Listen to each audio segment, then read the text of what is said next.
بچہ آ گیا، یتیم بچہ. اس نے آ کے عرض کی حضور 3 گھر میں افراد ہیں، میں، میری بہن اور میری بیوہ ماں. والد حضور چلے گئے اور آج نہ 3 دن ہو گئے روٹی کوئی نہیں کھائی. میں اس منظر کو بھی جانتا ہوں کہ جب یتیم گھر میں اکٹھے بیٹھے ہوتے ہیں اور پتہ ہوتا ہے ان کو کہ ہماری اماں کے پاس آج پیسے کوئی نہیں اور گھر میں روٹی بھی کوئی نہیں، تو پھر ان کو بھوک ہی نہیں لگتی. ہاں نہیں لگتی. اماں پوچھتی ہے پتر روٹی کھانی ہے؟ نہیں میں تو سویرے جو کھایا تھا وہ ہضم ہی نہیں ہوا. اماں جی شاہی کوئی نہیں. یہ پردے اس طرح کر کے بچائے جاتے ہیں. ایک دوسرے کو تسلیاں دینا، ایک دوسرے سے پیار کا بڑھ جانا، ایک دوسرے کے لیے جذبات اور طرح کے بن جانا حکمت الہی کے تقاضے ہوتے ہیں. یا رسول اللہ صلی اللہ تعالی علیہ وسلم بیوہ ماں ہے، یتیم بہن ہے، 3 دن سے کھایا کچھ نہیں. قربان جائیں وہ گھر جہاں سے کائنات کھاتی ہے ساری. حضور نے فرمایا بلال جا کے ساری ازواج مطہرات سے پوچھ گھر میں کیا ہے. حضرت بلال کہتے ہیں میں سارے گھاری پوچھ آیا، ٹٹول آیا، ٹوٹل 21 کھجوریں نکلی. یہ 2 جہاں کے شاہ ہیں اور پاس کچھ رکھتے نہیں. 2 جہاں کی نعمتیں ہیں، ان کے خالی ہاتھ میں حضور کے سارے گھر کو میں ڈھونڈ 21 کھجوریں نکلی تو لا کے میں نے پیش کر دی، تو حضور نے ڈائریکٹ اس کو نہیں دی، نبی پاک نے اپنے ہاتھ پہ رکھ لی. اور کہتے ہیں پھر حضور نے نا اپنا منہ مبارک قریب کیا کھجوروں کے. صحابہ خود فرماتے ہیں کہ یہ جو حضور نے منہ مبارک قریب کیا ہے نا تو نبی پاک برکت کی دعا کر رہے تھے. 21 کھجوروں پہ برکت کی دعا ہوئی. حضور نے اس بچے کو بلایا، تھپکی دی، فرمایا لے جا 7 تیری بہن کی. انہیں معمولی نہ سمجھنا ہو تو حضرت بلال کہتے ہیں حضور 3 بھی دے دینا کبھی تو 30 سال ختم ہی نہیں ہوتی. 30 سال گزر جاتے ہیں، نکالتے رہو کھاتے رہو، ختم ہی نہیں ہوتی. حضور نے فرمایا 7 تیری بہن کی، 7 تیری والدہ کی، اور 7 حضور نے اور بھی تلقین فرمایا ایک سویرے کھایا کرنا، ایک شام کو کھایا کرنا. یہ لے جا. حضرت سیدنا بلال حبشی کہتے ہیں رضی اللہ تعالیٰ عنہ کہ بچہ لے کے جب باہر نکلا تو حضرت سیدنا معاذ ابن جبل دوڑ کے گئے اور جا کے بچے کے سر پہ شفقت سے ہاتھ پھیرا. کا فکر نہ کرنا، رب کریم تجھے بہترین سرپرست عطا کرے گا. پتر پریشان نہ ہونا، اللہ تیری مدد کرے گا. صرف حوصلہ دیا، سر پہ دست شفقت پھیرا. بچہ چلا گیا تو حضور نے فرمایا معاذ ادھر آؤ نا ذرا. یا رسول اللہ حکم ہو. فرمایا کس چیز نے تمہیں اٹھایا بچے کے سر پہ ہاتھ رکھنے کے لیے؟ کس نے تمہیں کہا؟ کس چیز نے تمہیں اٹھایا جو تم بچے تک پہنچ گئے؟ عرض کی یا رسول اللہ وہ جو میرے دل میں اللہ نے یتیم کے لیے رحمت رکھی ہے نا، اس نے مجھے اٹھایا تھا. اور میں نے جا کے اس کے سر پہ دست شفقت پھیرا تو حضور فرمانے لگے سن پھر، جو کسی یتیم کے سر پہ خالی ہاتھ بھی پھیر دے، جتنے بال اس کے ہاتھ کے نیچے آئیں گے نا، رب اتنی خطائیں معاف کرے گا، اتنی نیکیاں دے گا، اتنے درجے اس کے بلند کر دے گا. خالی دست شفقت ہی پھیر دے. دینا دلانا تو بعد کی بات ہے، اس کا خیال رکھنا. تو یہ جو ہمارے مدارس ہیں نا، ان میں اکثر بچے غریب ہوتے ہیں، لیکن کچھ بچے تگڑے گھروں کے بھی ہوتے ہیں، مالدار گھروں کے بھی ہوتے ہیں. اس میں اگر کوئی ایسا بچہ آ بھی جاتا ہے نا جو یتیم ہے، کمزور ہے، تو وہ اپنے آپ کو محسوس نہیں کرتا کمزور، کیونکہ وہ یہ نہیں سمجھتا کہ میں یتیم خانے میں آیا ہوں. اس کے ذہن میں مائنڈ سیٹ یہ ہوتا ہے کہ میں مدرسے میں آیا ہوں اور میں پڑھنے کے لیے آیا ہوں. اور چونکہ وہ کچھ وزادار بچے، مالدار بچوں کے ساتھ وقت گزارتا ہے، اسی دسترخوان پہ بیٹھ کے کھاتا ہے، اسی کلاس میں سب کے ساتھ بیٹھ کے پڑھتا ہے، تو اس کی عزت نفس مجروح ہونے کی بجائے طاقت پکڑتی. وہ برابری کی سطح پہ جب آتا ہے تو اسے محسوس ہوتا ہے کہ مجھے عزت دی جا رہی. اس لیے مدارس اسلامیہ میری نظر سب سے مضبوط جگہ ہیں جہاں مساکین کی، یتیموں کی، غریبوں کی صحیح معنوں میں کفالت بھی ہوتی ہے، تعلیم بھی ہوتی ہے، عزت بھی ہوتی ہے، تربیت بھی ہوتی ہے. میرے رسول کریم علیہ السلام بڑے انہماک کے ساتھ، بڑے توجہ کے ساتھ. اچھا ایک کام اور ہوتا ہے ہمارے ہاں، وہ کیا ہے؟ اگر کوئی یتیم مال چھوڑ گیا نا اس کا باپ، تو پھر تو بارے نہیں آ رہے ہیں اس کے. پھر تو اللہ خیر کرے کہ بہت سارے مل جائیں گے کفالت کرنے والے، بہت سارے ملیں گے دھیان رکھنے والے، بڑے سارے ملیں گے توجہ دینے والے. قرآن مجید نے فرما دیا ہے کہ جو یتیم کا مال کھاتا ہے وہ سمجھ لے کہ میں مال نہیں کھا رہا، میں آگ کھا رہا ہوں، آگ کھا رہا ہوں، آگ. سورہ نساء دیکھیے ہمارے ہاں اگر تو وہ مال چھوڑ گیا ہے تو پھر تو بہت سارے رشتہ دار مستقل اس کے محلے میں مکان لینے کو تیار ہو جاتے ہیں، الا ماشاءاللہ۔ پھر تو بڑے سارے ایسے بھی رشتہ دار بن جاتے ہیں جن کو والد کی موجودگی میں کبھی زیارت کا موقع بھی نہیں ملا تھا۔ یہ مال جو یتیم کا ہے اس کی تو زیادہ حفاظت کرنی تھی۔ ہم کئی دفعہ مسئلہ بتاتے ہیں، لوگ فتویٰ بازی شروع کر دیتے ہیں۔ مجھے بلایا گیا کہ ایک صاحب کا انتقال ہو گیا تو ان کا ختم شریف ہے، تو بچے ان کے نابالغ ہیں، تو میں نے کہا کہ آپ اس طرح کریں، ان کے مال میں سے زیادہ پیسے نہ صرف کریں۔ نہیں جی نہیں، بڑے پیسے کمائے ہیں جی، اس نے ساری زندگی باہر نکالی ہے تو لاکھوں کروڑوں کمائے ہیں، تو چھوٹا گوشت پکائیں گے، بکرے کا گوشت پکائیں گے اور ہم ان کا ختم شریف دلائیں گے۔ تو میں نے کہا صاحب آپ رشتہ دار ہیں، ان کے بچوں کے مال کی حفاظت کریں۔ ختم شریف تو اس میں گوشت زیادہ ہونا ضروری نہیں، اس میں تو درد سے دعا کرنا ضروری ہے، اس میں تو تلاوت قرآن پاک کے سال ثواب میں ضروری ہے، ذکر اذکار ضروری ہیں۔ لیکن کیا کیا جاتا ہے کہ بے دریغ مال ان کا اگر ہو تو، ایک حدیث پاک ہے بخاری مسلم میں، بڑے غور سے سنیے گا اور اس کے اندر جتنے پہلو ہیں ان پر پوری توجہ دیجئے گا کہ کہیں ہم ادھر آ تو نہیں گئے۔ رسول پاک صلی اللہ علیہ وسلم نا ہمارے لیے سب سے بڑے حکیم ہیں، سب سے زیادہ حکمت حضور نے ہمیں بتلائی ہے کہ اس رستے چلو گے تو بچو گے، اس رستے جاؤ گے تو ہلاک ہو جاؤ گے۔ نبی کریم علیہ السلام نے فرمایا، بخاری مسلم ہے، فرمایا 7 ہلاک کرنے والی چیزوں سے بچنا، اگر ان میں تم چلے گئے تو ہلاک ہو جاؤ گے۔ 7 چیزیں ہیں جو تمہیں ہلاک کر دیں، برباد ہو جاؤ گے، تباہ ہو جاؤ گے، ہلاکت کا سفر ہے یہ، 7 چیزوں سے بچو۔ یا رسول اللہ صلی اللہ علیہ وسلم وہ کون کون سی؟ تو حضور نے فرمایا اللہ کے ساتھ شریک نہ کرنا، ہلاک ہو جاؤ گے۔ دوسرا نبی پاک صلی اللہ علیہ وسلم نے فرمایا جادو نہ کرنا، ہلاک ہو جاؤ گے، ہلاک۔ اور یار جسے حضور فرما رہے ہیں ہلاک ہو جائے وہ بچے گا؟ نبی پاک صلی اللہ علیہ وسلم نے تیسرے نمبر پر فرمایا جس شخص کے قتل کرنے کو اللہ نے حرام قرار دیا ہے اسے قتل نہ کرنا، ہلاک ہو جاؤ گے۔ چوتھے نمبر پر رسول پاک علیہ السلام نے فرمایا سود نہ کبھی بھی کھانا، ہلاک ہو جاؤ گے، ہلاک۔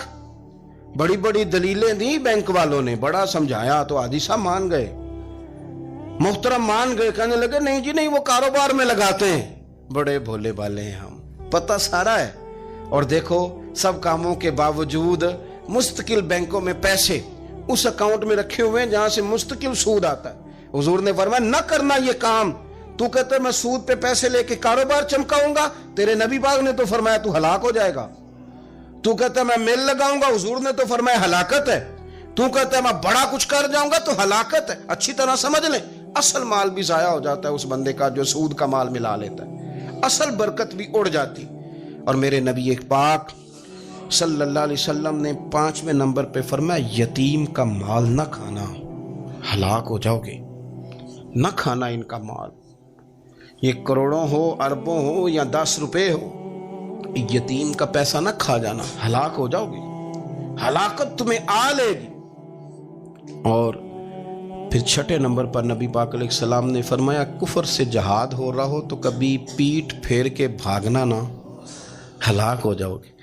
اور 7ویں نمبر پر اللہ کے رسول نے فرمایا بے قصور اور بے گناہ عورت پر تہمت نہ لگانا، بلا وجہ بہو کے کھاتے نہ کچھ ڈال دینا، بلا وجہ بھابھی اور بیوی اور کسی بھی خاتون پر کوئی الزام بے قصور عورت پر بہتان نہ لگانا۔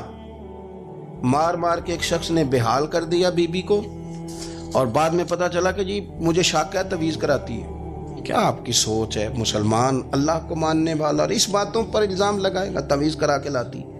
بے قصور عورت پر بہتان، یہ ایک تو بات ہے اسے مارنا، اور ایک یہ ہے کہ کوئی تکلیف دینا، اور ایک خالی اتنی بات کی کہ بہتان بھی نہ لگانا، اس پر الزام نہ لگانا، یعنی تم نے صرف بے قصور عورت پر الزام ہی لگایا تو حضور فرماتے ہیں ہلاک ہو جاؤ گے۔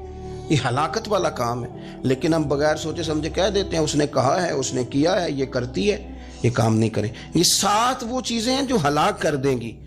نبی پاک صلی اللہ تعالیٰ علیہ وآلہ وسلم فرماتے ہیں میں نا جنت کا دروازہ کھولوں گا تو ایک عورت کو نا میں سبقت لے جاتے ہوئے دیکھوں گا، یعنی وہ جلدی سے جنت میں داخل ہو رہی۔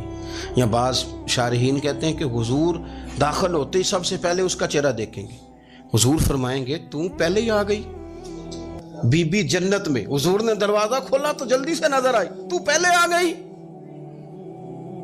سب نے لکھا ہے کہ اس عورت کی شان یہ ہے کہ سب سے پہلے جنت میں گئی۔ میں نے حدیث پڑھی تو میں نے نیچے حاشیے میں لکھا، میں نے کہا میرا خیال یہ ہے کہ اس کی زیادہ شان یہ ہے کہ جنت میں اس کی سب سے پہلی ملاقات مدینے والے محبوب سے ہو گئی۔ یہ دیکھو کتنی بڑی شان۔ حضور فرمانے لگے تو کیسے پہلے آ گئی، کون ہے تو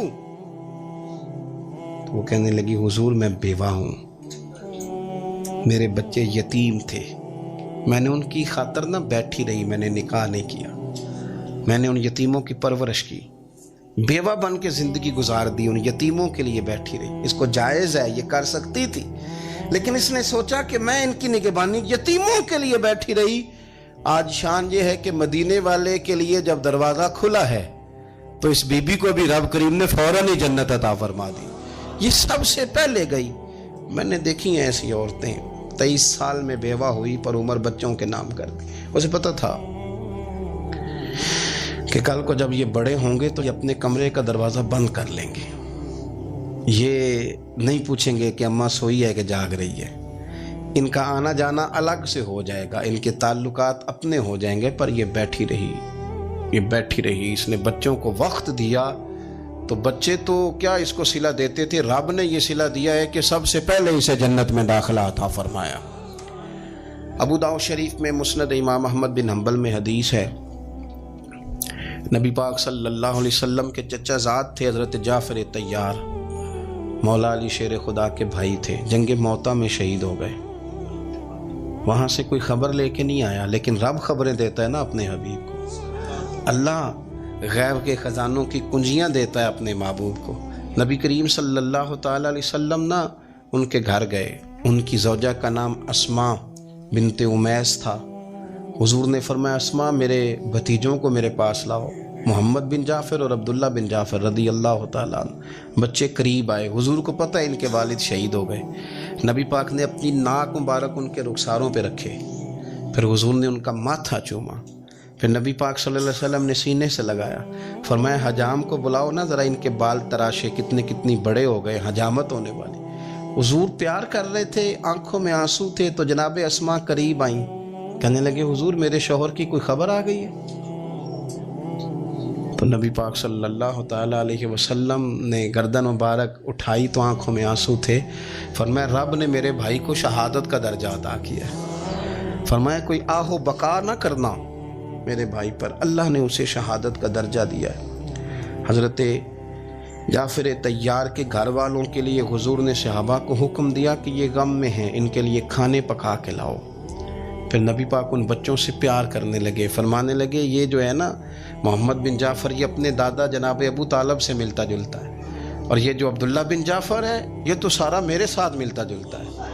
نبی پاک صلی اللہ علیہ وسلم پیار کرتے، باتیں کرتے، حضرت اسماء رونے لگیں۔ یہ ابو داؤد شریف میں مسند امام احمد بن حنبل میں چمکتے جملے۔ عرض کرنے لگی حضور میرے بچوں کا کیا بنے گا، کون کفالت کرے گا؟ قربان جائیں رسول پاک صلی اللہ علیہ وسلم کے کیا جملے، یتیموں کے لیے حضور کا نوازنے کا کیا انداز ہے۔ فرمایا اسماء تو فکر نہ کر، انا ولیہم فی الدنیا والآخرہ، فرمایا میں دنیا میں بھی ان کا وارث بنوں گا، قیامت کے دن بھی ان کا وارث بنوں گا۔ تو صرف دنیا کی بات کرتی ہے کہ نظام معیشت کا کیسے چلے گا، اور میرا وعدہ یہ ہے کہ دنیا میں بھی ان کی سرپرستی کروں گا، آخرت میں بھی سرپرستی کروں، آخرت میں بھی میں ان کا خیال رکھوں گا۔ آپ غور تو فرمائیں، توجہ تو کریں کہ اس قدر زیادہ حضور کا انہماک اس طبقے کے ساتھ ہمیں اپنے دائیں بائیں عزیزوں میں، رشتہ داروں میں، دوستوں میں، علاقہ میں، پڑوسیوں میں، محلے داروں میں دیکھنا چاہیے۔ یہ بچے بیچارے میں نے دیکھا ہے، ان کے بگڑنے میں اصل بات یہ ہوتی ہے کہ کوئی مخلص ہو کے سرپرست نہیں بنتا۔ آگے بڑھیں، اپنی اپنی خدمات پیش کریں، اور جس طرح ہمارا بچہ بگڑ جائے تو ہم اس کے لیے پوری کوشش کرتے ہیں، جدوجہد کرتے ہیں، حالات، واقعات، پس منظر، پیش منظر کا جائزہ لیتے ہیں کہ کون سے اسباب اختیار کیے جائیں تو یہ ٹھیک ہو سکتا ہے۔ وہ ساری چیزیں ان کے لیے بھی ہمیں اختیار کرنی چاہیے، اور یہ بچے اگر احساس ذمہ داری پکڑ جائیں، جو وارث سے محروم ہو جاتے ہیں، یہ اگر احساس ذمہ داری پکڑ جائیں تو پھر یہ قوموں کی قیادت کرتے ہیں، پھر یہ بہت بڑے جانباز ثابت ہوتے ہیں، پھر یہ اپنے گھر گھرانے کا نہیں، یہ ملتوں کے، قوموں کے لیے مشعل راہ بنتے ہیں۔ لیکن شرط یہ ہے کہ ہم ان کے لیے اپنے دلوں کو کشادہ کریں، سینوں کو وسیع کریں۔ غریبوں کا بھی دل نہیں کرتا غریبوں سے دوستی کرنے کو، وہ بھی کسی تگڑے بندے سے۔ غریب 3-4 غریب مل کے ایک غریب کی مدد کرنے شروع کرے نا، تھوڑی تھوڑی، تو ہمیں وزیروں، مشیروں، ایم پی، ایم این اے کی ضرورت ہی نہ رہے۔ امام حسین گزر رہے تھے، امام زین العابدین فرماتے ہیں کچھ لوگ زمین پہ بیٹھ کے روٹی کھا رہے تھے، تو انہوں نے امام صاحب سے کہا حضور آ جائیں، تو امام صاحب گھوڑے سے اترے، زمین پہ بیٹھ گئے، اور جب ان کے ساتھ روٹی کھائی تھوڑی سی، امام علی مقام اٹھنے لگے تو کہنے لگے حضور اور کھائیں، فرمانے لگے قسم بخدا ابھی کھا کے آیا تھا، اور کبھی روٹی کھا کے میں نے فوری طور پہ دوبارہ نہیں کھایا، بیٹھ اس لیے گیا ہوں کہ تمہارا دل نہ ٹوٹ جائے، دل بدستاور کے حج اکبر است۔ عزیز دوستو، غریب پروری، بہادری، اور سب سے بڑی بات یہ کہ قناعت پسندی، تھوڑے پہ گزارا۔ یہ جو ہم روز دکھ سناتے ہیں نا اپنے بیٹوں کے، بیٹیوں کے، پریشانیاں، آزمائیاں ہم نے طاری کر لی ہیں۔ میں اکثر کہتا ہوں کسی کی بیٹی اتنا کام نہیں کرتی اس کے ہاتھوں پہ چھالے پڑ جائیں، لیکن حضور کی بیٹی کرتی ہے، محبوب کی شہزادی یہ کام کرتی ہے کہ ہاتھوں پہ چھالے پڑ جائیں۔ نبی پاک صلی اللہ تعالیٰ علیہ وسلم کی شہزادی یہ کام کرتی تھی، ڈیوٹی کرتی تھی ذمہ داری سے۔ اور کنز العمال میں وہ چمکتے دمکتے لفظ حدیث کے موجود ہیں کہ اونٹ کے بالوں کی بنی ہوئی چادر اوڑھ کے سیدہ فاطمہ چکی پیس رہی، محبوب نے دیکھا، آنکھوں میں آنسو بھی آئے۔ پتہ فرمایا کیا؟ فرمایا فاطمہ بیٹا دنیا میں تھوڑی سی تکلیف برداشت کر، آخرت کی ساری عزتیں اللہ تجھے ہی عطا فرمائے گا۔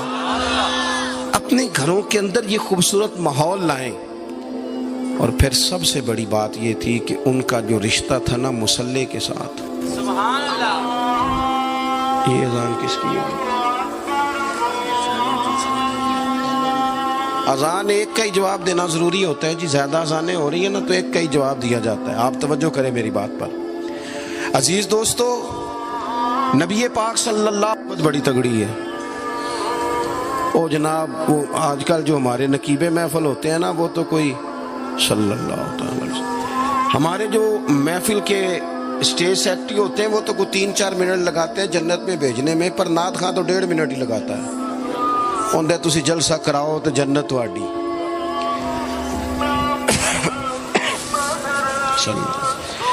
یاد رکھیں کہ نسبت کی مضبوطی ایک بڑی عظمت ہے، اللہ والوں کی نسبت بڑی چیز ہے، اور خدا دے یہ دولت تو یہ بڑی چیز ہے، یہ بڑی چیز ہے۔ یاد رکھ لے میرے عزیز کہ جب آپ کا رشتہ اگر نسبت تگڑی ہے تو عبادت کرنے سے تو اور تگڑی ہو جائے گی، مصلی پہ بیٹھنے سے تو اور مضبوط ہو جائے گی۔ آپ نبی پاک علیہ السلام کے گھرانے کا ترک دیکھیں تو وہ عبادت سے بڑا ان لوگوں کا شغف ہے، اللہ اللہ کرنے سے بڑا ذوق ہے۔ ہم نا پہلے بھی کمزوریاں کافی تھی، پر جب سے موبائل آیا ہے نا، یہ موبائل تسبیح کی جگہ پہ آیا ہے، ہاتھوں میں تسبیح ہوتی تھی جہاں موبائل آئے۔ مصلی کی عبادت، ریاضت کمزور کر لی ہم نے۔ رسول پاک صلی اللہ علیہ وسلم کا اپنا طریقہ یہ تھا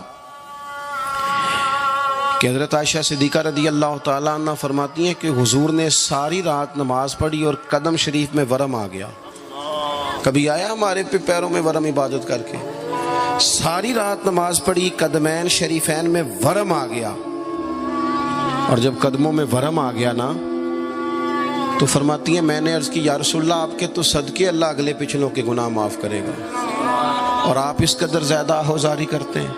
تو نبی پاک علیہ السلام نے فرمایا عائشہ تم نے کہا ہے نا اللہ میرے اوپر بڑا مہربان ہے، اللہ بڑا کریم ہے، اس نے مجھے رسولوں کا امام بنایا ہے، اپنا محبوب بنایا، تم ہی کہہ رہی ہو نا یا رسول اللہ؟ ہاں۔ تو فرمایا پھر میں اپنے رب کا شکر گزار بندہ نہ بنوں؟ حضور کثرت سے عبادت کرتے، سیدہ فاطمہ رات کو زیادہ وقت مصلی پہ گزارتی، حضرت امام حسن اور حسین لمبی عبادت کرتے۔ 9-10 محرم کی درمیانی رات تھی، عمر بن سعد امام علی مقام کے پاس آیا کہ کہنے لگا حسین 2 ہی باتیں ہیں، یا جنگ کریں گے یا آپ بیعت کریں گے۔ تو امام حسین فرمانے لگے اس طرح کرو، ایک رات کی مہلت دو، صبح بتاؤں گا۔ امام صاحب نے اسے کہا، وہ چلا گیا۔ حضرت عباس بن علی، یہ حضرت علی کے صاحبزادے ہیں، میدان کربلا میں حضرت مولا علی کے 4 اور بیٹے بھی شہید ہوئے، ایک حضرت عباس، ایک حضرت ابو بکر بن علی، ایک حضرت عمر بن علی، ایک حضرت عثمان بن علی۔ یہ نام دیکھو کیسے شاندار، اور یہ نام حضرت علی نے نام رکھے اپنے یاروں کے نام پہ، ہم نام رکھے۔ خلفائے ثلاثہ سے عقیدت بتاتی ہے ان کی کتنی تھی۔ تو حضرت عباس رضی اللہ تعالیٰ عنہ نے آ کے سیدنا امام حسین کی خدمت میں عرض کی، حضور آپ نے جو فیصلہ کرنا ہے نا سویرے، مجھے ابھی پتہ ہے، آپ نے بیعت تو کرنی نہیں، ہونی تو جنگ ہے۔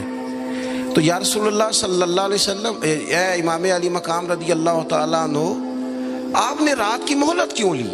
یہ عجیب لوگ ہیں، پتہ نہیں کیا سوچیں گے، مہلت لینے کی کیا ضرورت تھی؟ کہ میری بات یاد رکھنا جو عرض کر رہا ہوں۔ امام حسین فرمانے لگے، عباس تیرا کیا خیال ہے، سوچنے کے لیے ٹائم لیا ہے تو حضور پھر کس لیے لیا ہے؟ تو کیا جملے ہیں امام حسین کے، فرمانے لگے، عباس تجھے پتہ ہے نا مجھے سجدوں سے بڑا پیار ہے، سجدوں سے پیار ہے، دعاؤں سے پیار ہے، عبادت سے پیار ہے۔ میرا دل کرتا ہے ایک رات رہ گئی ہے میں رج رج کے سجدے کروں، اپنے مالک کے حضور اپنی پیشانی رکھوں، خوب دعائیں مانگوں۔ تو ان کا تو عبادت سے اتنا شغف تھا۔ آخری بات سنیں، یزید تو ظاہری طور پر کلمہ بھی پڑھتا تھا، سارے کام کرتا تھا، امام حسین کیوں نکلے اس کے خلاف؟ اس لیے کہ فاسق و فاجر تھا، شرابی بدکار تھا۔ صحیح بتانا، صحیح۔ اس بندے کی جیب میں خود ڈھیر سارے گندے گانے ہوں، وہ امام حسین کے نام کی ایک دیگ پکا لے تو امام حسین خوش ہو جائیں گے؟ جو وہاں لڑکیوں کے اسکول کالج کے سامنے روز کھڑا ہو، وہ کہے کہ میں نے 6 نعرے پورے لگائے امام حسین کے نام کے، تو امام حسین خوش ہو جائیں گے؟ امام حسین کی کاز کیا ہے؟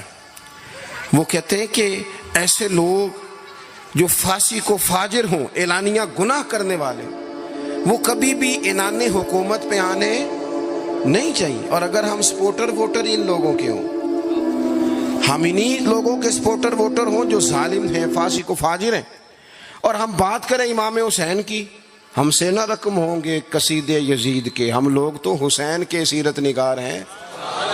دورنگی چھوڑ کے یک رنگ ہو جا، سراسر موم ہو جا یا سنگ ہو جا، آپ کبھی کسی ظالم کے سپورٹر نہ بنے، کبھی بھی۔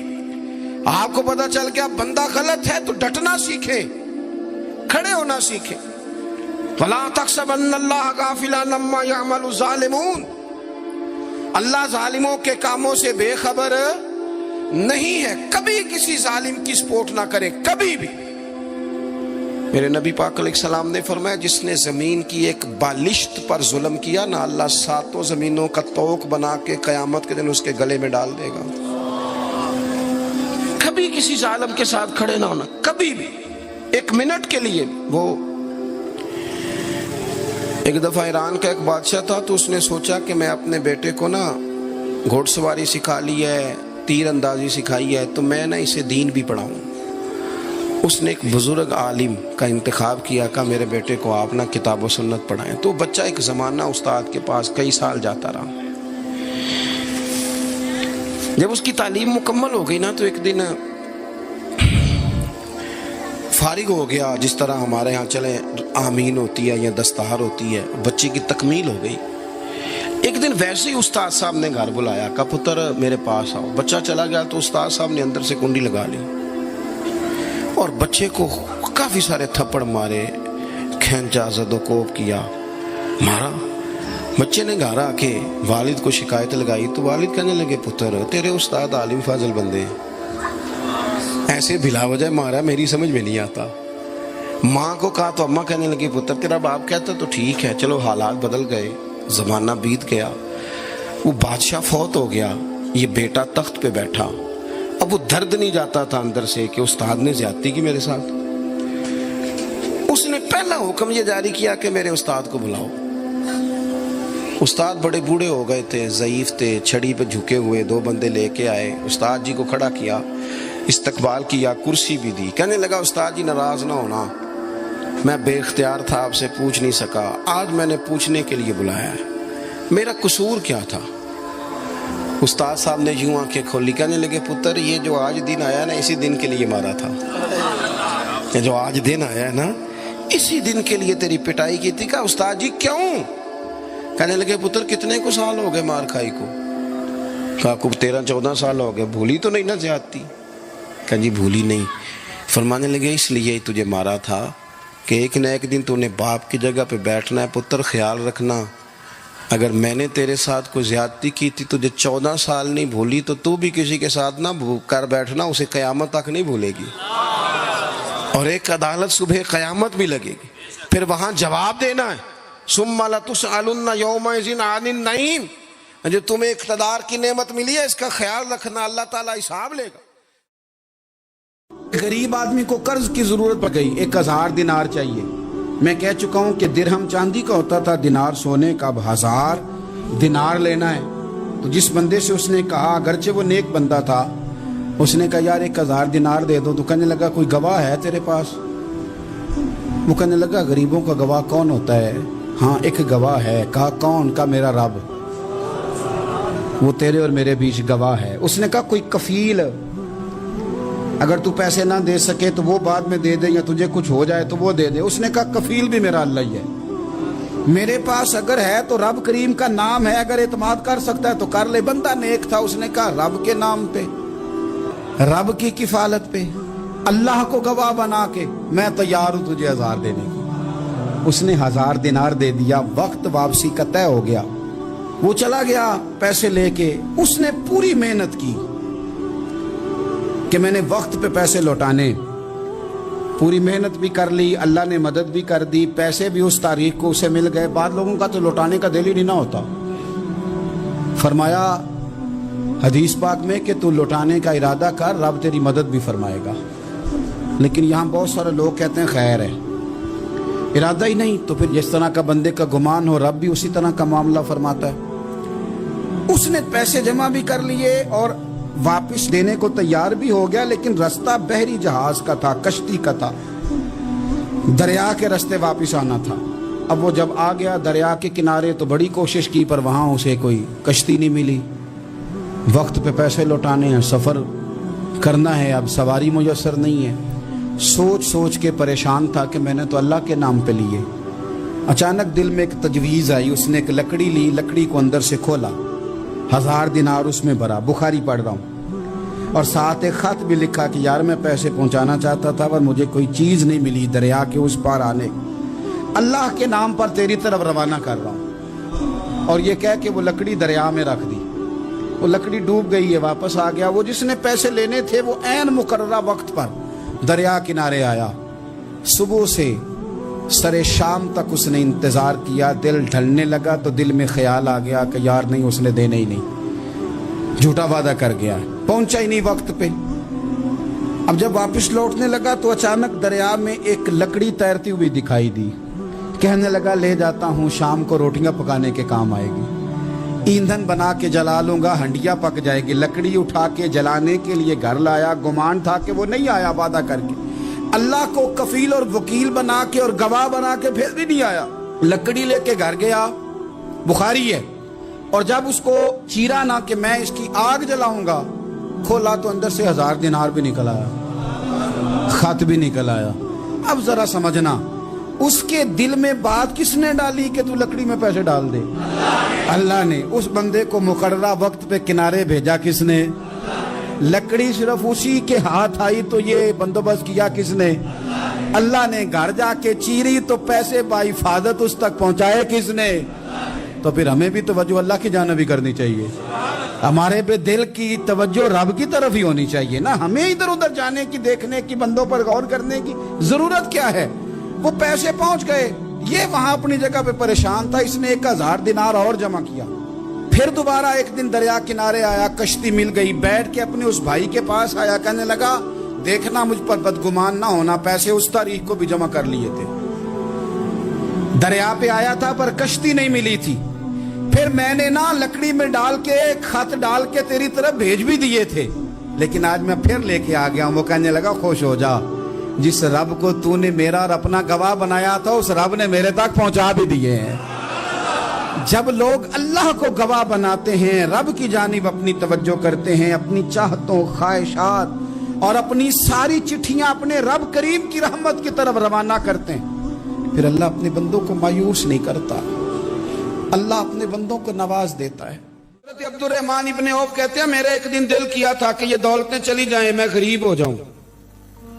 حالانکہ امیروں کا کبھی غریب ہونے کو دل میرا کیا تھا کہ کس طرح؟ فرمانے لگے ایک غریب صحابی حضرت سعد انصاری نبی کریم کی بارگاہ میں ملنے کے لیے آئے۔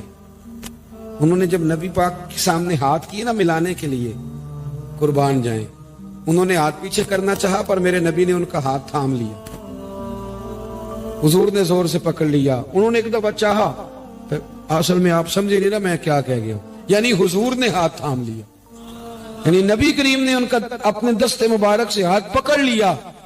صحابی خاموش ہو گئے، حضور نے پھر ان کا ہاتھ کھولا اور میں یہ کیا ہے؟ وہ رو پڑے، عرض کرنے لگے حضور بچے زیادہ ہیں، مزدور آدمی ہیں، پھاوڑے کے ساتھ، کدال کے ساتھ، کئی کے ساتھ کام کرتے، یا رسول اللہ یہ نہ چھالے پڑ گئے میرے ہاتھوں پہ۔ حضرت عبد الرحمن ابن عوف کہتے ہیں کائنات نے، دھرتی نے وہ نظارہ بھی دیکھا کہ جس رسول کے قدم چومنے کے لیے جبریل جھکے، اس محبوب نے مزدور کا ہاتھ چومنا شروع کر دیا۔ فرماتے ہیں غریبی کو وہ عزت ملی کہ میرا بھی دل کرتا تھا غریب ہو جاؤں، دل کرتا تھا۔ یہ کس نے ذروں کو اٹھایا اور صحرا کر دی، یہ کس نے قطروں کو ملایا اور دریا کر دی، یہ کس کی حکمت نے یتیموں کو کیا در یتیم اور غلاموں کو دنیا بھر کا مولا کر دیا۔ ہم نا اصل میں عزت نہیں دے پائے، ہم نے وہ جو سٹیٹس کا فرق رکھا ہوا ہے نا، اس نے تباہی کر دی۔ مزیدار روٹی ویسے کون کھاتا ہے؟ جو روز چھوٹا گوشت کھاتا ہے؟ کون مزیدار کھانا کون کھاتا ہے؟ جو تکے کھاتا ہے روز؟ میں بتاتا ہوں، مزیدار روٹی وہ مزدور کھاتا ہے جو کام پہ جاتے ہوئے نا سویرے 2 روٹیوں میں اچار رکھ کے ساتھ لے کے جاتا ہے۔ میں ذمہ داری سے کہہ رہا ہوں، کبھی دیکھ لینا اسے کھاتے، ہاں کبھی دیکھنا، مدرسے میں مزدور لگے ہوئے تو میں دیکھتا تھا 2 روٹیاں سویرے، وہ تو نخرہ کرتا ہے بھائی، لوگ کہتے ہیں یہ مجھے بند ہے، یہ مجھے کھلا ہے، اس میں نمک زیادہ ہے، اس میں، کیونکہ وہ امیر آدمی ہے جو 50,000 روپیہ روز کا کماتا ہے، وہ تو پیسے دے ہی نہیں سکتا، وہ تو سیدھے بینک میں جاتے ہیں، بینک سے نکل جاتے ہیں۔ وہ جو 600 روپیہ دیہڑی کماتا ہے نا، 600، وہ 3 دفعہ ہاتھ جھاڑتا ہے، 3 دفعہ بسم اللہ پڑھتا ہے۔ ہاں وہ یہ 50,000 والے کو کہاں بسم اللہ یاد رہتی ہے؟ تو آئے بینک میں اور گئے بینک سے۔ مزدور سویرے 2 روٹیاں باندھ کے لاتا ہے، دوپہر تک وہ اچار جو رکھا ہوتا ہے وہ بھی آدھا پونے کو لگ جاتا ہے، لیکن وہ تھوڑی سی چھاؤں دیکھتا ہے۔ اے سی والے کمرے میں اتنا چسکا نہیں روٹی کھانے کا، لیکن وہ تھوڑی سی چھاؤں دیکھتا ہے، اس کے نیچے جاتا ہے، پھر اپنے ہاتھ دھوتا ہے، پھر پانی بھرتا ہے پیالے میں، اور پھر جب وہ بسم اللہ شریف پڑھ کے کھاتا ہے، کبھی اس کی آنکھیں دیکھو، کبھی اس کا کبھی نظام دیکھو، اور پھر جب وہ روٹیاں کھا کے آسمان کی طرف دیکھتا ہے تو لگتا ہے کائنات کا سب سے بہترین کھانا کھایا ہے اور بہترین شکریہ بھی ادا کر رہا ہے۔ میں آپ کو صحیح کہہ رہا ہوں، نبی پاک صلی اللہ علیہ وسلم کی حدیث ہے، حضور نے فرمایا دنیا کا بہترین کھانا وہ ہے جو انسان محنت کی مزدوری سے کھاتا ہے، بہترین روٹی ہے وہ، بہترین۔ نبی پاک نے غریبی کو عزت دی۔ نبی کریم کا انقلاب یہ ہے کہ، اور حضور نے نا ایک اور بات بھی ذہن میں رکھی، نبی پاک صلی اللہ علیہ وسلم نے لوگوں کو بتایا کہ گناہ ہوتا ہے، کیمرے لگانے سے گناہ نہیں ختم ہوتے، کیمرے لگانے سے گناہ نہیں ختم ہوتے، چوکیاں بنانے سے نہیں ختم ہوتے، گناہ تب ختم ہوتے ہیں جب احساس پیدا ہو جائے کہ یہ چیز غلط۔ میرے معاشرے میں گالی کو لوگ گناہ ہی نہیں سمجھتے، بالکل یہ تو کوئی جرم ہی نہیں، حالانکہ حضور صلی اللہ علیہ وسلم نے فرمایا مومن کو گالی دینا اعلانیہ فسق ہے، جو کسی مومن کو گالی دیتا ہے وہ اعلانیہ اللہ کی نافرمانی کرتا ہے، یہ کوئی گناہ ہی نہیں۔ اب 2 3 5 لطیفے جھوٹے سنا جانا یہ گناہ ہی کوئی نہیں۔ اور نبی پاک نے فرمایا مومن بزدل ہو سکتا ہے، کنجوس ہو سکتا ہے، پر میرا مومن جھوٹ نہیں بولتا۔ آپ سمجھے بات، ہمارے ہاں یہ معیار بن گیا کہ ہم نے گناہ کو گناہ نہیں سمجھا۔ نبی کریم نے نا انقلاب یہ برپا کیا کہ دلوں کے اندر سے نا میل کچیل نکال کے احساس پیدا کر دیا کہ گناہ ہوتا ہے۔ احساس، جب آپ کو احساس پیدا ہو جائے نا کہ مجھ سے، آپ یقین کریں